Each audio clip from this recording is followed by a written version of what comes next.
한번 다시 찬양하십시다.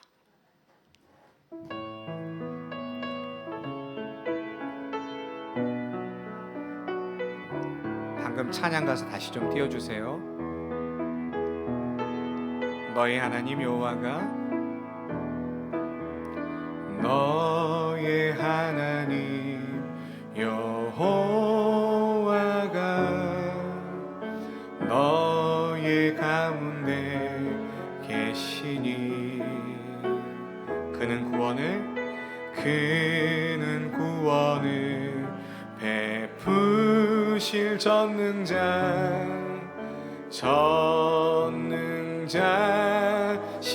다시 한번 옆에 분을 보시면서 너의 하나님 여호와 너의 가운데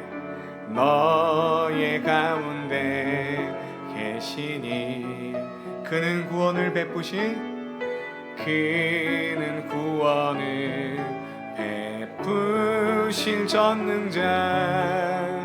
전능자시라.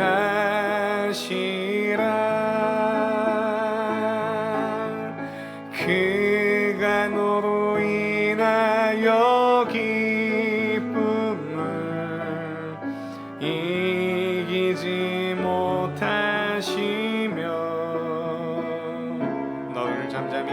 너를 잠잠히 사랑하시며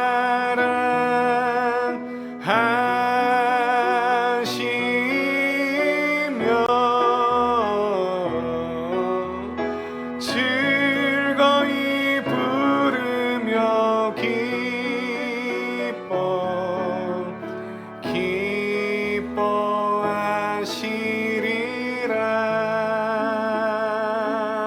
한번 안아주시면서, 옆에 분도 한번 안아주시면서, 하나님이 당신으로 인해 즐거워하십니다.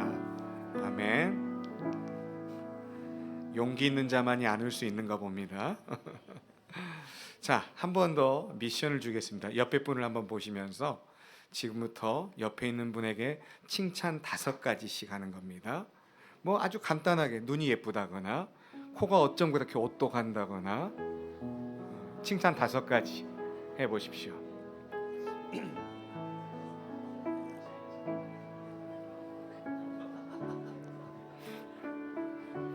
아멘.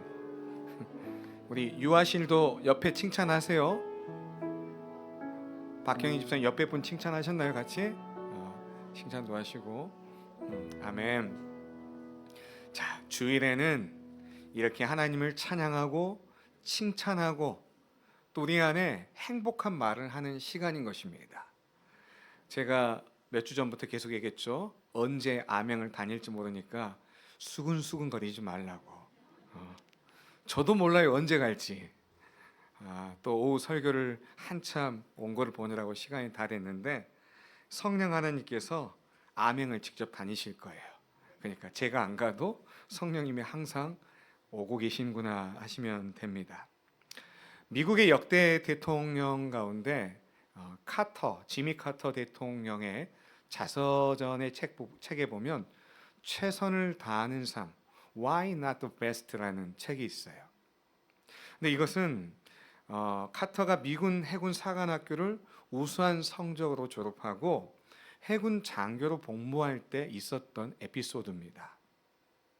한 번은 이제 원자력 잠수 요원을 선발하는 과정 중에 지금도 미국에서는 가장 그 미군의 아버지라고 리코버 이 대령이 있는데 이분이 정말로 대단한 사람이었습니다. 근데 이 대령 앞에 당시의 대위였던 카터가 이제 면접을 보게 됩니다. 그러면서 군의 해군 사관학교 시절의 성적이 어느 정도였는가 이렇게 질문을 합니다. 당시에 820명이었는데 59등을 했다고 했습니다. 나름 잘하지 않았겠습니까? 이렇게 대답을 하고 나서 이 대령에게 칭찬을 받을 것을 기대를 했습니다. 그러자 이 리코버 대령이 다시 질문을 합니다. 그러면 자네는 정말 당신의 일에 최선을 다했는가? 이렇게 질문을 다시 한번 또 던지는 것입니다. 예, 그렇습니다. 근데 이렇게 대답을 하고 나서 잠시 생각에 깊이 빠져 있다가 다시 대답을 수정합니다. 사실 항상 최선을 다하지 않은 것 같습니다. 그러자 다시 이 리코버 대령이 다시 질문을 합니다. 그러면 왜 그렇지 않았는가? 왜 최선을 다하지 왜 그렇지 않았는가? 다시 질문을 하게 던지는데, 이 질문을 평생 잊을 수 없는 그의 삶의 아주 유명한 가치관이 되었다고 합니다. 나중에 조지아주 상원 의원을 거쳐서 주지사를 거쳐서 미국의 39대 대통령에 역임하게 됩니다. 그럴 때마다 항상 최선을 다했는가? 정말 나에게 맡겨진 그 일에 나는 항상 최선을 다했는가가 그 인생의 중요한 가치관이 되었다는 것입니다. 이 정도면 됐지. 남들 보지 않는데 이 정도면 열심히 한 거 아니야? 그런데 항상 그 질문, 정말로 최선을 다했는가, 그 질문이 자신의 삶 가운데 항상 있었다는 것입니다. 나중에 은퇴를 하고 나서 그는 세계 평화 전도사로 분쟁 지역마다 찾아가서 그 역할들을 언제나 최선을 다했습니다. 또 우리나라에도 있었지만 헤비타트, 사랑의 집짓기 운동에 가장 앞장섰던 사람입니다. 또한 2002년에 노벨 평화상을 수상할 정도로 정말 그의 삶에 최선을 다했다는 거예요. 은퇴 이후에도 더 많은 최선을 다했습니다. 물론 2024년 향년 100세로 그의 인생을 마감을 했습니다. 이런 모든 것들을 보면 세상에는 수없이 많은 기적들이 있습니다. 하지만 가장 큰 기적이 뭔지 아십니까? 사람이 변화되는 것이 가장 큰 기적이라는 거예요. 오늘 이 자리에 앉아있는 여러분도 그 기적 중에 한 사람이라는 것입니다. 그 기적 중에 한 사람이기 때문에 오늘 이 자리에 이 복된 이 시간, 세상적인 사람 같으면 이 시간에 있지 않죠. 마음껏 다니고 싶고 하고 싶은 것도 많은데 이 시간에 가장 소중한 예배의 자리에 있다는 이 자체가 기적이라는 것입니다. 다시 한번 옆에 분에게 당신은 기적입니다. 아멘. 저도 예수 믿기 전에는 세상 일이 참 좋았거든요. 어쩌다가 예수 믿어서 제가 이 자리에 있는지 모르겠지만, 근데 그게 가장 큰 축복이라는 것이죠. 만약에 예수를 알지 못했다면 우리가 원하는 세상의 성공, 흥미로운 삶에 취해서 살다가 그냥 그렇게 없어져 버리는 많은 인생이 되고 말았을 것입니다. 그런데 어쩌다가 아니라 하나님의 놀라운 계획 가운데 우리의 삶이 그 안에 있었던 것입니다. 그래서 오늘 이 자리에 우리가 있는 줄로 믿습니다. 하나님 앞에서 자기의 죄를 깨닫고 돌아서는 회개, 그 회개가 있기 때문에 오늘 이 자리에 우리가 있는 것 아니겠습니까?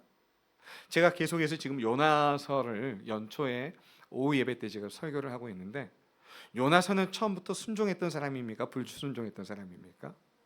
불순종했던 사람이에요. 정말로 하나님 말씀 앞에 순종하지 않는, 그래서 제가 1장 설교할 때 어떻게 했습니까?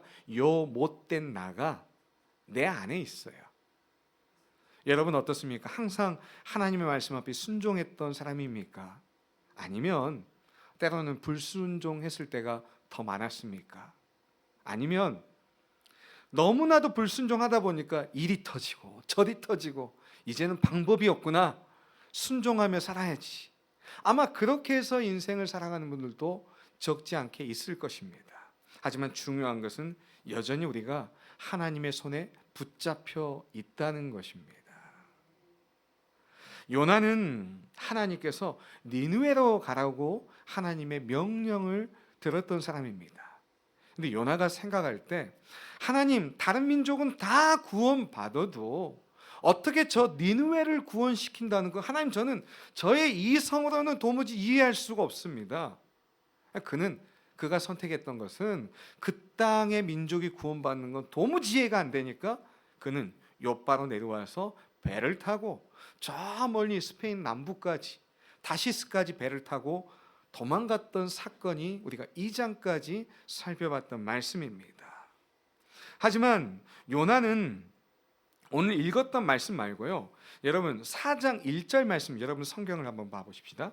여러분 성경에 보면 4장 1절에 요나의 심정이 정확하게 그려져 있습니다. 어떻게 되어 있냐면, 요나가 매우 싫어하고 성내는 사람, 니느웨가 구원받는 것을 굉장히 싫어하고 성내는 사람이 요나의 본질이라는 거예요.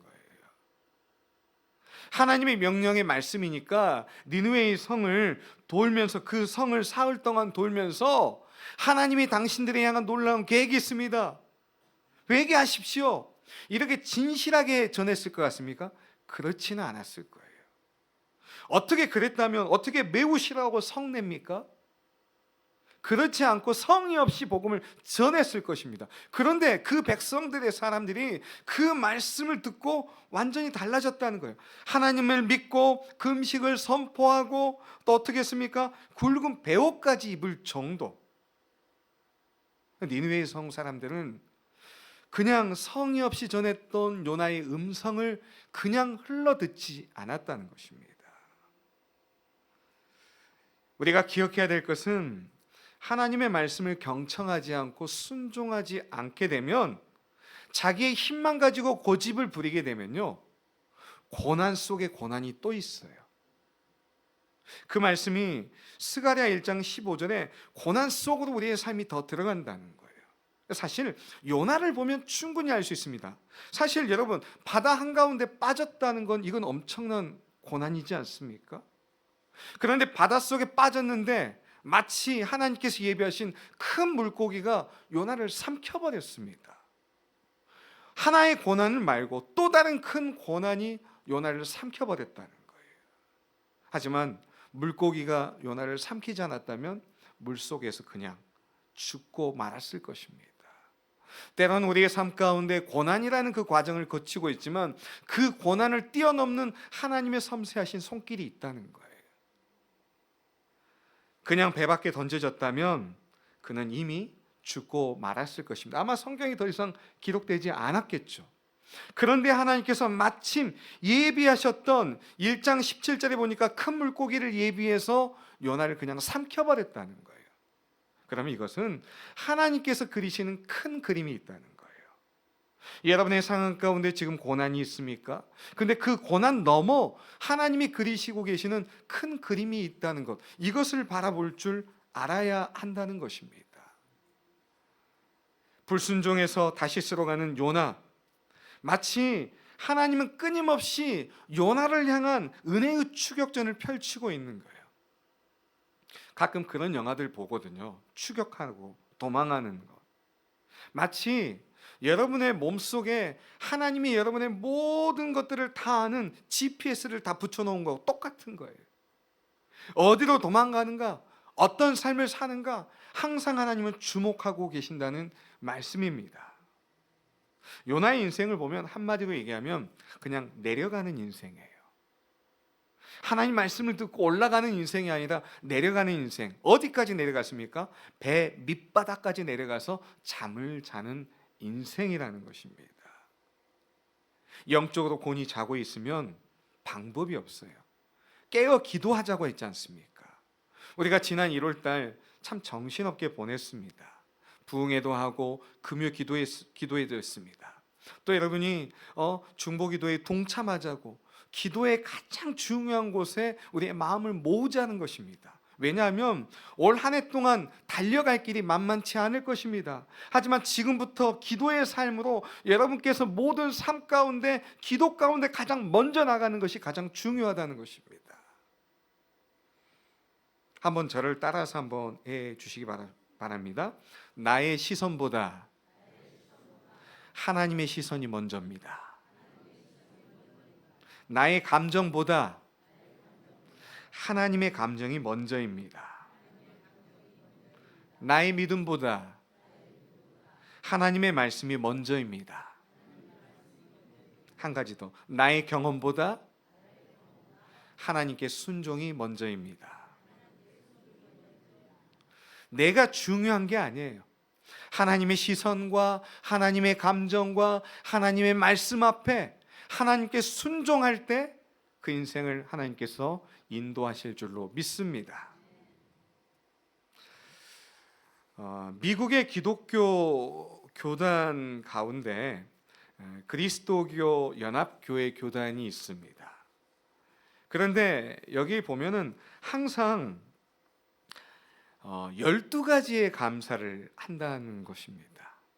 아침에 잠을 깬 것도 감사, 아침 식사를 먹는 것도 감사, 또 내가 오늘 또 일할 수 있음에 감사, 또한 점심 때 동료와 함께 점심을 먹는 것도 감사, 숨을 쉬는 것도 감사, 또 칭찬을 받는 것도 감사, 어떤 때는 남에게 비판받는 것도 감사, 또 일을 끝나고 집을 돌아갈 수 있는 집이 있어서 감사, 또 잠시 세상이 어떻게 돌아가는가 TV를 볼 수 있는 것도 감사, 또 잠을 자는 것도 감사, 꿈을 꾸는 것도 감사, 나에게 생명 주심을 감사하는 것. 그러니까 하루에 12가지의 감사를 항상 한다는 거예요.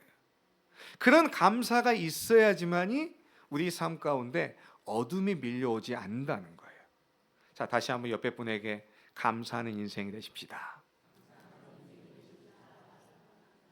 몇 가지 감사라고요? 12가지. 12가지의 감사를 하면 어둠의 세력이 달려들지 않는다는 거예요. 날마다 우리의 삶 가운데 감사의 옷을 늘 입는 거예요. 감사가 넘치는 곳에 사단이 틈타지 않을 줄로 믿습니다. 결국 요나가 바닷속에 던져졌을 때 하나님은 큰 물고기를 준비하셔서 요나의 모든 인생을 이끌어 가신다는 거예요. 나의 생각, 나의 시선, 나의 감정, 나의 믿음, 나의 경험보다 하나님이 더 중요하다는 것입니다. 이 말은 아침에 일어나는 순간부터 하나님, 나의 인생을 인도하여 주시옵소서. 나의 생각과 나의 마음과 나의 입술을 통해서 주님 인도하여 주시옵소서. 그런 아름다운 모습이 여러분 삶 가운데 있기를 원합니다. 오늘 또 부부 찬양으로 하신 두 분들, 이분들은 싸움을 안 하실 것 같아요. 찬양으로 늘 하실 것 같아서. 그래도 작년에도 아마 첫 주자로 하셨었죠. 올해도 귀한 찬양 해주셨는데 밖에 보니까 아직 겁이 나서인가 뭐 때문인가 거의 잘 안 쓰셨더라고요. 그래서 이번 주까지만 놔두고 이제 이번 주가 지나면 여러분이 그때그때마다 신청을 좀 해주시기 바랍니다. 오후 시간에 여러분의 찬양을 통해서 이 예배가 더 풍성해지기를 원합니다. 아멘 하신 분들 준비하시고 마음속으로 아멘 하신 분도 준비하시고 함께 동참해 주시면 더욱 감사하겠습니다. 시편 139편 7절에서 10절 말씀을 같이 한번 보겠습니다. 시작. 내가 주의 영을 떠나 어디로 가며 주의 앞에서 어디로 피하리이까? 내가 하늘에 올라갈지라도 거기 계시며 수월에 내 자리를 펼지라도 거기 계시니이다. 내가 새벽 날개를 치며 바다 끝에 가서 거주할지라도 거기서도 주의 손이 나를 인도하시며 주의 오른손이 나를 붙드시리이다. 아멘. 요나의 인생을 보면 이 시편 139편 이 말씀이 다 적용돼요. 내가 어디로 피하겠습니까? 하늘에 올라갈지라도 수월에 거하일지라도 내가 가는 곳 주님의 시선을 피할 곳이 없습니다. 요나는 이 모든 것들을 정확하게 알고 있었던 것입니다. 여러분, 그래서 우리가 살아가는 모든 것 하나님의 한량 없는 은혜라는 것입니다. 우리가 그 은혜를 어떻게 다 갚을 수 있습니까? 다 갚지 못합니다. 우리가 항상 하나님의 뜻을 따라 산다고 하면서도 어떤 때는 하나님이 원하시지 않는 불순종의 길에 설 때가 많다는 것입니다. 그렇지만 하나님께서 왜 요나에게 이렇게 찾아와 주셨습니까? 이유는 하나, 은혜를 베풀어 주시려고, 다시 회복하는 기회를 주시려고 요나에게 찾아와 주셨다는 것입니다. 하나님이 올 한 해 동안 여러분에게 더 많은 은혜를 주실 줄 믿습니다. 넘어질지라도 다시 기회를 주실 줄로 믿습니다. 사실 요나에게 펼쳐지는 이 모든 사건들보다 정말 놀라운 사건은 따로 있습니다.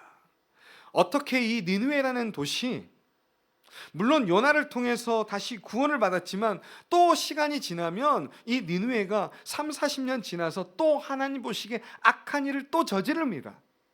이게 인간의 본성이라는 거예요. 회개하고 하나님의 뜻대로 삶을 살겠다고 했지만 또 시간이 지나면 우리 인간의 마음은 고약해서 하나님 보시기에 또 불순종한다는 거예요. 그러니까 항상 우리의 마음을 다시 한번 살펴보고 또 내 안에 하나님 앞에 회개하는 영이 있어야 한다는 것이죠.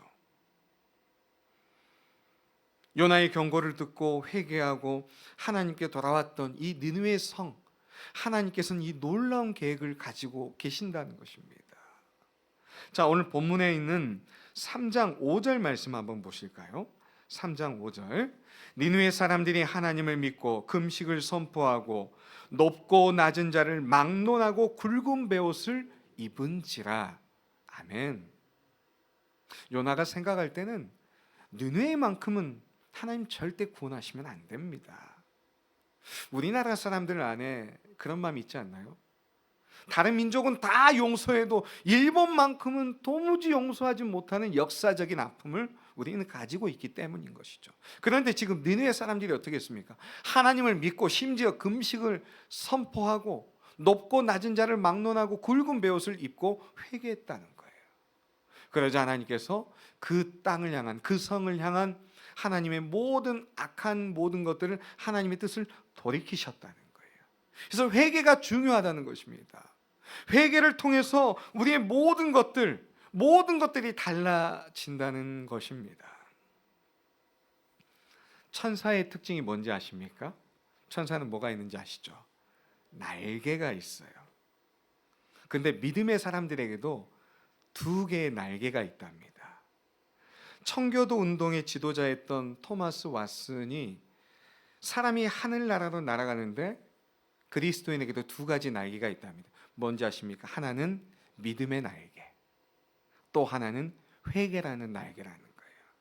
이 믿음과 회개라는 날개가 있으면 우리는 하나님 보시기에 하나님을 항상 기뻐하게 하는 삶이라는 것입니다. 천사를 부러워할 필요 없다니까요. 우리에게는 2가지의 날개가 있다라고 말씀하고 있습니다. 자, 그렇다면 이 회개에는 5가지 요소가 들어가 있습니다. 첫 번째 회개는 뭐냐면, 회개는 무엇이 죄인지를 그걸 발견하는 게 회개라는 거예요. 우리의 눈이 밝아져야 돼요. 무엇이 죄라는 것을 발견하는 것이 이게 회개의 첫 번째고, 2번째는 발견했습니까? 그걸 보고 내가 마음 아파야 돼요. 슬퍼해야 돼요. 그 죄악이 하나님이 만드신 이 선한 나의 마음 가운데 나의 마음을 더럽히는 이 죄악이 발견됐다면 그걸 보고 슬퍼할 줄 알아야 한다는 것입니다. 그래서 하나님께서 우리에게 양심이라는 법을 심어주셨잖아요. 그 양심을 벗어나면 그 일들로 인해서 하나님의 마음을 아프게 한다는 것을 발견하고 슬퍼하는 마음이 있어야 된다는 것입니다. 또 하나, 그것을 보고 죄를 자백하는 거예요. 이 일들로 인해 내가 하나님의 마음을 아프게 했습니다. 하나님의 뜻을 거슬렀습니다. 그런 자백하는 것이 있어야 되는 것입니다. 자백은 무엇입니까? 하나님 말씀에 동의한다는 거예요. 여러분이 말씀을 듣다가 아멘 나오잖아요. 그 말씀에 나도 동의합니다. 나도 똑같습니다. 똑같은 마음입니다. 또 하나는 거기에서부터, 그 죄에서부터 나를 돌이키는 거예요. 본래 하나님이 나를 지으신 목적대로 유턴해서 하나님이 원하시는 방향의 길로 돌이키는 것이 죄에서 돌이키는 것, 이게 회개라는 것입니다. 마지막 5번째는 가장 중요하죠. 죄에서 돌이킬 뿐만 아니라 중요한 것은 다시 하나님께로 가는 것. 죄에서 돌이키는 것은 50%의 회개밖에 아니라는 거예요. 다시 50%는 무엇입니까? 다시 하나님께 완전히 돌아가는 것. 하나님이 나를 향해서 어떻게 하기를 원하시는가, 하나님의 뜻대로 삶을 살고 있는가, 완벽하게 그 하나님께 돌아갈 때 그 회개가 완벽하게 이루어지는 것입니다. 성경에 보면 믿음의 사람들도 죄를 저지르고 잘못한 일들로 인해서 실수할 때가 있습니다. 대표적인 사람의 믿음의 조상 아브라함입니다. 아브라함은 창세기 12장에서 그의 삶을 완전히 불러주지만 12장 중간에 보면 그의 아내를 애굽에 내려가서 누이라고 속였던 사건이 한 가지의 사건이 있었고, 20장에 가서도 또 속이는 사건이 또 있었습니다. 어떻게 믿음의 조상이라는 사람이 자신의 아내의 그 아리따운 모습을 상대방이 그렇게 속여서까지 했을 것인가? 그렇지만 하나님은 어떻습니까? 그것을 다시 용서하시고 아브라함에게 다시 기회를 주셨다는 거예요. 모세는 어땠습니까? 동족을 쳐 죽이고 도망했을 때 요즘 말로 하면은 용서가 안 되는 시점이죠. 그런데 하나님이 다시 용서해 주시고 다시 기회를 주셨다는 거예요. 그런 모든 것들을 보면 굉장히 우리의 삶에 우리도 수없이 많은 잘못과 잘못된 실수를 벌일 때도 있지만 그럴 때마다 하나님은 또다시 용서하시고 우리를 다시 일어서게끔 하나님이 기회를 주신다는 것입니다. 다윗을 보십시오. 자신의 부하의 아내와 부정한 관계를 맺은 후에 얼마나 그의 삶에 오점을 남겼습니까? 그럼에도 하나님은 그의 잘못된 회개를 통해서 용서하셨다는 거예요. 그리고 다윗에게 다시 기회를 주셨다는 것입니다. 우리가 볼 때는 뭐가 더 나쁘다, 뭐가 더 나다, 하나님 보시기에는 똑같은 모든 죄의 범주 안에 다 들어있는 것입니다. 그런데 하나님 앞에 회개할 때마다 다시 용서를 하시고 다시 기회를 주셨다는 것입니다. 그럴 때마다 우리는 다시 하나님의 뜻과 하나님의 목적대로 삶을 살아가는 것입니다. 그런데 가끔은 사탄이 우리에게 찾아와서 이렇게 속삭합니다. 아니야, 너는 용서받은 게 아니야. 너는 더 이상 기회가 없어. 착각하지 마. 그 말에 우리가 속아 넘어갈 때가 많다는 것입니다. 우리가 자녀들을 키워보신 분은 알지만 자녀들에게 하지 말아야 될 많은 말이 있더라고요. 찾아보니까 자녀에게 해서는 안 된 말 중에 무려 32가지의 말이 있대요. 저도 이걸 쭉 읽어보니까 저도 많이 말을 했던 말이 포함되더라고요. 몇 가지만 소개하면 애들을 좀 무시하면서 어떻게 하는지 아십니까? 야, 그런 건 크면 다 알게 돼. 상당히 많으신 것 같은데. 또 하나, 그냥 시키는 일이나 하면 돼. 또 그런 말도 있었습니다. 어떤 말이냐면 넌 정말 구제불능이구나. 그 다음에 또 이런 말도 있어요. 넌 누굴 닮아서 그 모양이냐? 걸리지 않습니까? 저도 이 32가지 말 중에 진짜 많이 걸리더라고요. 근데 자녀에게 해주는 따뜻한 말 7가지가 있었어요. 첫 번째가 뭐냐면 나는 네가 정말 자랑스러워. 또 하나, 나는 항상 네 편이야. 또 하나, 너는 참 소중해. 그리고 아빠는 언제나 너를 믿어. 사실 너는 있는 그대로가 특별하단다. 그리고 또 하나는 항상 너를 응원한단다. 그리고 마지막 말이 참 마음에 와 닿았습니다. 나는 네가 웃을 때 세상이 밝아지는 것 같대. 여러분은 어떻습니까? 그런 따뜻한 말을 들어봤습니까? 아니면 조금 전에 했던 것처럼 그런 듣지 말아야 될 말들을 많이 들었습니까?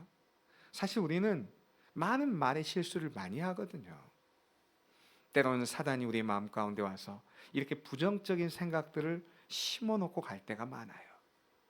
그런데 우리도 따뜻한 말을 들었던 사람은 그 따뜻한 말을 할 수가 있다는 거예요. 저도 보니까 이 32가지 말 중에 제가 잘못했던 말들이 너무 많더라고요. 보니까 여러분, 우리가 속지 마십시다.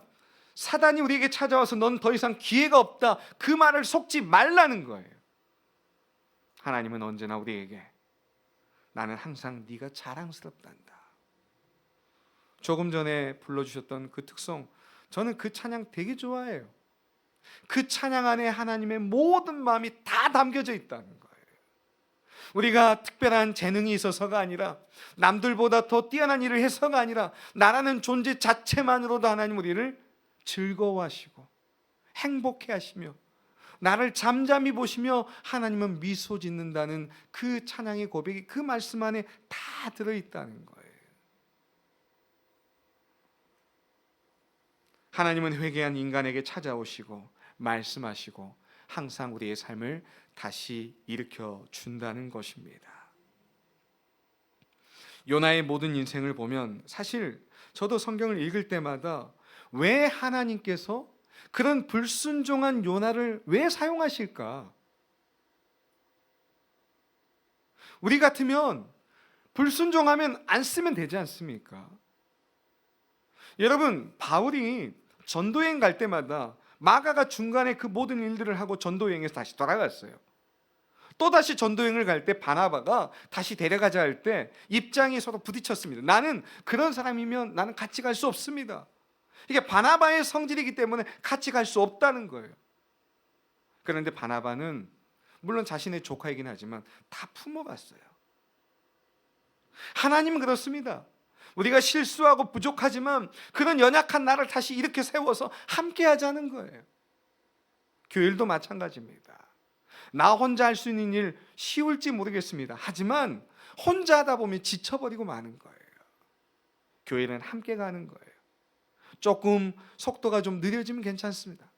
같이 하고 웃고 즐기며 행복해하는 모습을 하나님께서 교회 가운데 요구하신다는 말씀인 것입니다. 노노하기 편에 가보면 공자의 제자 중에 하나 이 증자가 그런 말을 했습니다. 이 5일 삼성 오신, 나는 날마다 세 가지를 반성하는데 위인 모의 불충호, 내가 얼마나 남을 위해 일을 하며 내가 진실했는가가 첫 번째. 두 번째는 여붕우 교의 불신호, 내가 벗을 사김에 있어서 얼마나 내가 믿음으로 하였는가. 또 하나 전불수포라는 말이 있습니다. 얼마나 내가 배운 것을 제대로 익혔는가. 매일마다 이 세 가지를 반성한다는 거예요. 내 모든 삶 가운데 이 모든 것들을 항상 생각하면서 내가 얼마나 진실되게 했는가, 내가 얼마나 믿음으로 했는가, 내가 얼마나 제대로 익히고 있는가, 이것을 삶 가운데 항상 기준으로 삼았다는 것입니다. 오늘 또 우리가 주일 오전 말씀과 오후의 말씀을 들었습니다. 물론 며칠 지나면 말씀을 잊어버리는 게 사람이겠죠. 하지만 그 가운데 단 하나의 말씀이라도 내가 붙잡으면서 그 말씀대로 살려고 하는 믿음의 발버둥침이 있어야 한다는 것입니다. 말씀을 마치면서 제가 서두에 카터 대통령에 대한 얘기가 있었는데 한 가지만 더 얘기하려고 합니다. 이 카터 대통령은 열심히 믿음 생활을 했던 사람입니다. 그래서 교회에서 전도 집회를 할 때마다 그의 마음 가운데 매년 딱 14가정을 찾아가서 복음을 전하는 것입니다.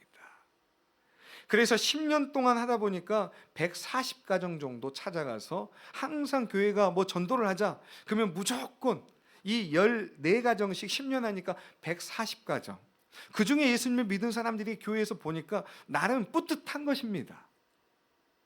근데 나중에 주지사 선거에 출마해서 선거 운동을 나가게 됩니다.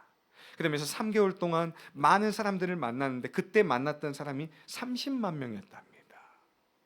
물론 나중에 당선이 됐습니다. 근데 그때 마음에 가책이 있었던 거예요. 나는 나를 위해서 주지사가 당첨되기까지 3개월 동안 30만 명의 사람을 만났는데 내가 복음을 전도한 일에는 10년 동안 140가정밖에 안 됐구나. 그래서 그의 삶 가운데 다시 회심이 있기 시작했다는 것입니다. 이처럼 중요한 일을 위해서 복음을 전하는 일에 내가 더 열심히 있게 전해야 되지 않겠는가? 오늘 또 하나님은 나를 통해서 그 누군가가 하나님 앞에 돌아오기를 원하시는 요나와 같이 이런 놀라운 계획을 가지고 계시는데 내가 복음을 전해야 되지 않겠는가? 그의 남은 인생 동안 열심히 복음을 전했다는 그의 삶의 아름다운 이야기를 전해 듣게 됩니다. 여러분, 오늘 본문 말씀 마지막 10절 말씀을 같이 보십시다. 10절 말씀, 하나님이 그들이 행한 것 곧 그 악한 길에서 돌이켜 떠난 것을 보시고 하나님이 뜻을 돌이키사 그들에게 내리리라고 말씀하신 재앙을 내리지 아니하시니라. 여기 보니까 하나님의 뜻을 돌이키셨다는 거예요. 여러분이 전하는 그 복음 때문에 그 사람에게 임할, 그 나라에게 임할, 그 도시에 임할 모든 것들을 그 사람이 전하는 복음 때문에 하나님의 뜻을 돌이키셨다는 것입니다. 우리의 복음을 듣지 못하고 죽어가는 영혼이 있습니다. 우리가 찾아가지 않기 때문에 그는 단 한 번도 복음을 듣지 못한 채 삶으로, 죽음으로 모든 것들을 맞춰가는 인생이 있다는 것입니다. 하나님은 니느웨를 향한 철저한 계획을, 모든 것들을 다 멸망시키시려고 했던 그 계획을 요나를 통해서 하나님의 뜻을 바꾸셨다는 거예요. 여러분의 삶을 통해서 하나님의 뜻을 바꾸시는 역사가 있기를 원합니다.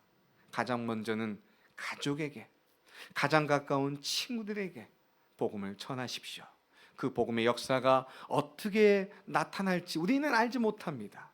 하지만 하나님은 그 영혼을 향해서 놀라운 계획을 가지고 계시기 때문이라는 것입니다. 우리가 오늘 말씀의 제목, 왜 최선을 다하지 않았는가?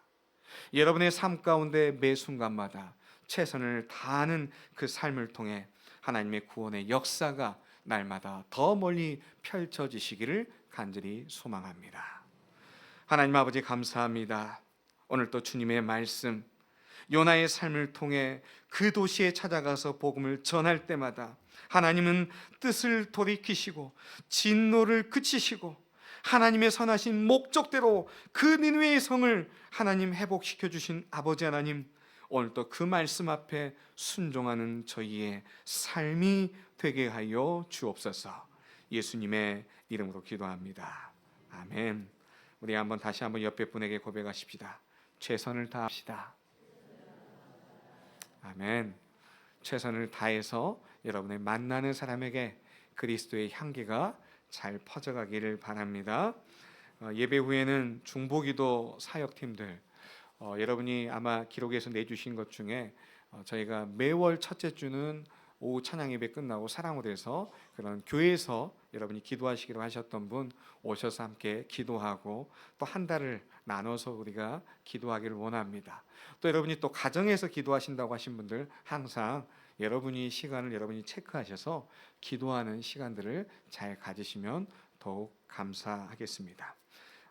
나머지 광고는 여러분이 주보를 또 참고하시기 바랍니다. 찬송가 432장 함께 찬송하겠습니다.